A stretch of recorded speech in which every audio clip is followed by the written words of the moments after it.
the healing journey. And here's the thing, you are surrounded by your own thoughts, your own wisdom, and your own strength. But sometimes we forget to listen. We get caught up in the noise, the expectations, and the rush. So today, we're slowing down. We're talking about patience, about trusting yourself, and about the plans you already have within you. Because even if things feel slow, that's okay. More than okay. It's necessary. You are surrounded by your own wisdom. Let's start with this idea. You are surrounded by your own thoughts. Every single day, your mind is processing, analyzing, and guiding you. But how often do you actually stop and listen? How often do you trust what's already inside you? Healing isn't about finding some magical external solution. It's about uncovering what you already know. That voice inside you that says, "This isn't good for me," or "I need to rest," or "I deserve better." That's your wisdom. That's your strength. The plans you already have. Now here's something powerful. You already have the plans you need. Yes, you. Maybe they're not fully formed yet. Maybe they're just whispers, little nudges, but they're there. Think about it. Have you ever had a gut feeling about something? Knowing that you should take a certain step, even if it scares you? That's your inner guidance system at work. That's the universe, your higher self, God, whatever you believe in, communicating with you. The problem? We want everything mapped out. We want guarantees. It's a step-by-step, moment-by-moment unfolding. The power of patience, even when it feels slow. Patience. The word alone can make some of us cringe. We live in a world of instant everything, instant answers, instant results, instant gratification. But healing, growth, that's a slow burn. If things feel like they're moving at a snail's pace, that doesn't mean you're doing it wrong. It means you're doing it right. Because real transformation takes time. Roots grow deep before the tree reaches the sky. So if you're feeling frustrated today, like you're not there yet, take a breath.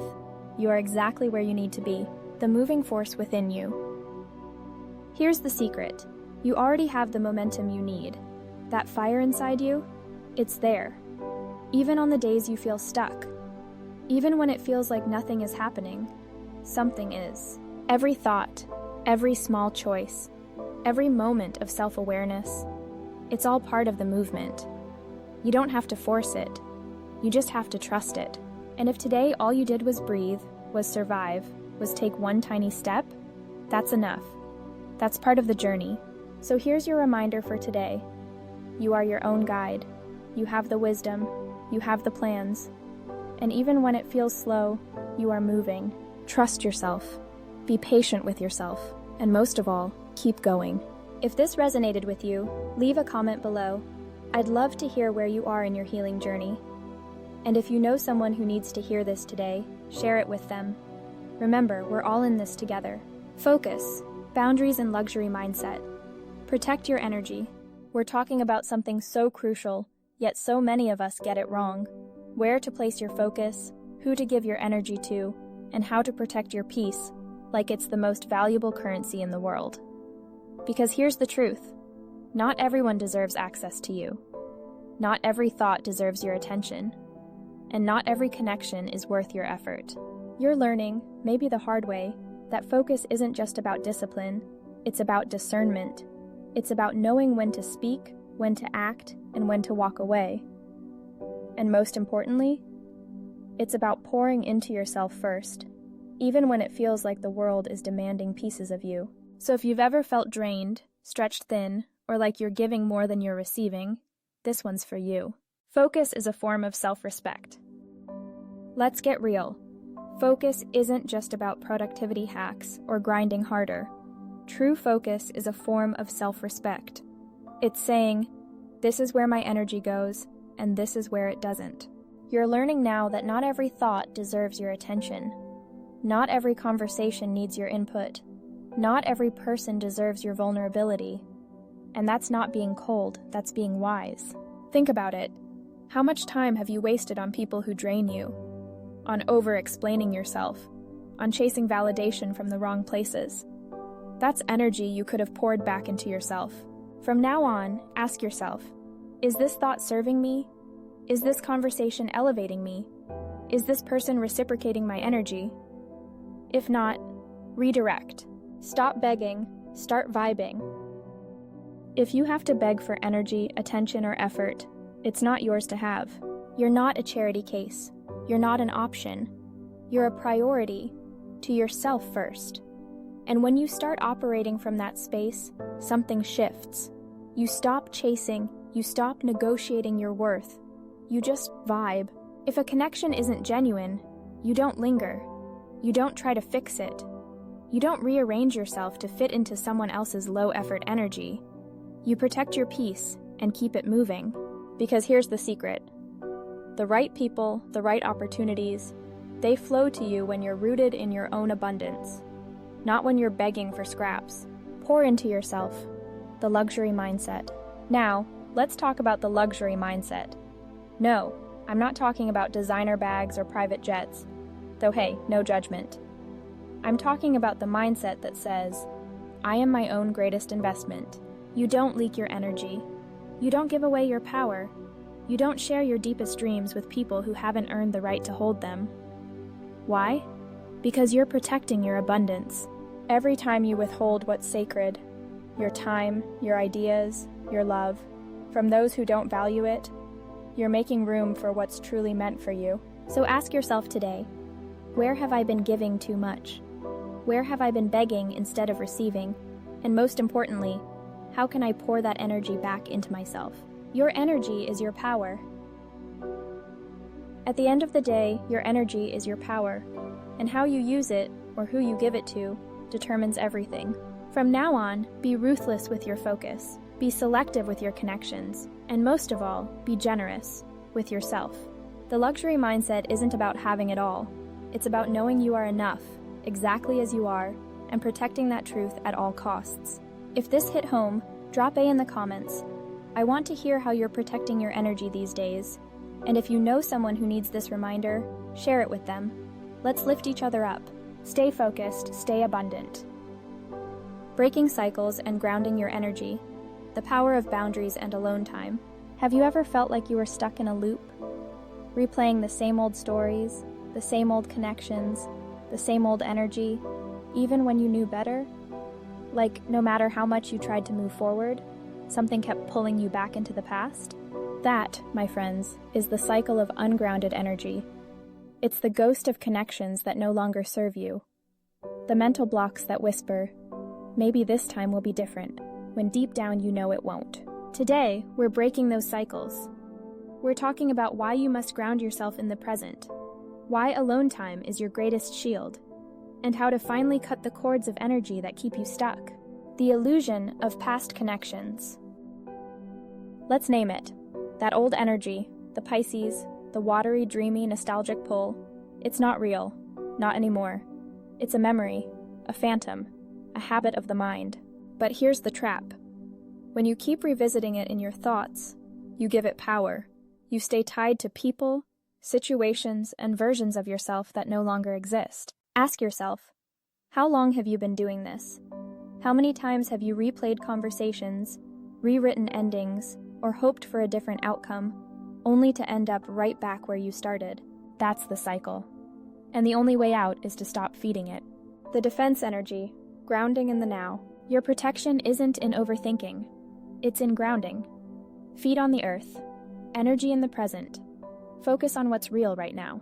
Because when you're stuck in the mental loop of what if, or if only, you're not defending your energy. You're leaking it. You're giving it away to ghosts. The defense? Action. Not frantic action, focused. Action. Eating well, resting deeply, moving your body, cutting off access to people who drain you. These aren't just habits, they're energetic boundaries. And the moment you commit to them, something shifts. The past loses its grip. You stop repeating the same old patterns, because you're no longer living in your head, you're living in your life, alone. Time as your shield. Now, let's talk about the magic of alone time, especially after a disconnect. That period after you walk away from a draining connection? That's sacred. That's when you reclaim yourself. But too often, we rush to fill the silence. We distract. We reach back out. We let loneliness trick us into thinking we made a mistake. That period after you walk away from a draining connection? That's sacred. That's when you reclaim yourself. But too often, we rush to fill the silence. We distract. We reach back out. We let loneliness trick us into thinking we made a mistake. Think about the last time you disconnected. Maybe around the new year, the holidays, a season of endings. What did you learn in that silence? What did you finally hear when the noise faded? That's your wisdom speaking, and it's time to listen. What you communicate and what you don't. Not everything deserves your words. Some connections fade when you stop explaining. Some people only hold power over you because you keep letting them. You don't owe the past a conversation. You don't owe old cycles a justification. Sometimes, the most powerful thing you can say is nothing at all. Your energy is yours, your peace is yours, and from now on, you decide who gets access. Where are you stuck in a mental loop? What old energy are you still feeding? And what would happen if, just for today, you stopped? Ground yourself, protect your space, and trust that the right connections will find you after you've done the work of truly being with yourself. You're not losing anything by walking away. You're making room for what's meant. Have you ever broken a cycle that felt impossible to escape? Let's celebrate your strength together. Sometimes all we need is a reminder. The door is open. We just have to walk through. Have you ever poured into someone who didn't pour back? Given energy that wasn't returned? Or worse, had someone blame you for their emptiness because you chose to protect your own cup? Some connections are lessons, not lifelines. Some people will call you selfish for having boundaries. And sometimes, the only way to change your life is to physically, energetically, remove yourself from what's holding you back. This is about recognizing when to walk away, finding those who see you as deeply as you see them, and refusing to shrink just because someone else refuses to grow. If you're constantly the one adjusting, compromising, or dimming your light to make someone else comfortable, you're in the wrong space. Period. There was a moment, maybe with a partner, a friend, a family member, where you realized, this person doesn't just take my energy. They resent me for not giving more. They framed your boundaries as their heartbreak, made your self-protection about their victimhood. But here's what they won't tell you. Their lack isn't your responsibility. Their emptiness isn't your fault. And if the only way they feel full is by draining you, that's not love. That's depletion. So if you've ever been accused of not giving enough by someone who took endlessly, this is your permission slip. Walk away. Now, let's talk about the reflection you were stuck in. That toxic dance of what you give is what you get. Like love was a transaction, energy a competition, you'd celebrate, and instead of celebrating with you, they'd retreat. You'd share abundance, and they'd tally it like a scoreboard. You'd try to connect, and they'd turn it into a power struggle. But here's what you both missed. Real connection isn't a battle. It's not about keeping score. It's about mutual flow. And if someone only matches you out of obligation, not joy, that's not reciprocity, that's resentment in disguise. You were never meant to negotiate your worth, and the right people won't ask you to. Here's the simplest test for any connection. Do they see you? Not the idea of you, not what you can do for them. You. When you achieve something, do they celebrate with you, genuinely? When you speak, do they listen, truly? Or is every interaction covertly about them? The healthiest connections don't demand proof of your love. They don't keep ledgers. They simply choose you, again and again, without conditions. And if someone can't do that, it's not a failure. It's data. Data that says, this isn't your place to stay. So where do you go when you walk away? Toward people who recognize you. Toward spaces that amplify you. Toward a life where your energy isn't debated, it's cherished. This isn't about blame. It's about alignment. That person who called you selfish for having boundaries, they were a teacher. Their lesson? You deserve more. So take the abundance you once shared with those who didn't value it, and pour it into those who do. Into yourself. into the future that's waiting for you, unweighted by what couldn't love you right. If you take one thing from today, let it be this. You don't have to earn love by bleeding yourself dry. You don't have to prove your worth by overgiving. And you certainly don't have to stay where you're diminished just because someone else refuses to grow. Walk away, find your people, and never apologize for protecting what's yours. If this resonated, leave a below. Have you ever walked away from a one-sided connection? What did you find on the other side? Let's remind each other, the right love never feels like a war. Go where you're celebrated, not just tolerated. Have you ever shared too much? Given parts of yourself to someone who didn't understand their value? Only to realize later, those precious things you kept close, the small sacred steps in your healing, were actually your power all along? Today, we're talking about the moment when a cycle ends, when the winter comes, not as a season of lack, but as a time of shedding. When you finally release the old stories, the old sucking energy, yes, like a snake shedding its skin, and step into a reality where your abundance isn't tied to someone else's inability to hold it. This is about silence that heals, about walking away from what drained you, and about the fresh, quiet beginning that comes after. Think about it. How much did you share that wasn't yours to give? How many times did you over-explain, over-give, overextend, only to realize the most important work was happening in the quiet? The small shifts, the private realizations, the boundaries you set when no one was watching. Those were your real transformations, not the performances for others, not the words tossed into spaces that couldn't hold them. The quiet work, the self-work. And here's the magic. When you finally stopped feeding energy into what didn't deserve it, that's when the cycle broke. Winter gets a bad rap. We call it cold, empty, harsh. But winter is also the season of release, the time when what no longer serves you falls away, not because you forced it, but because it was finally ready to let go.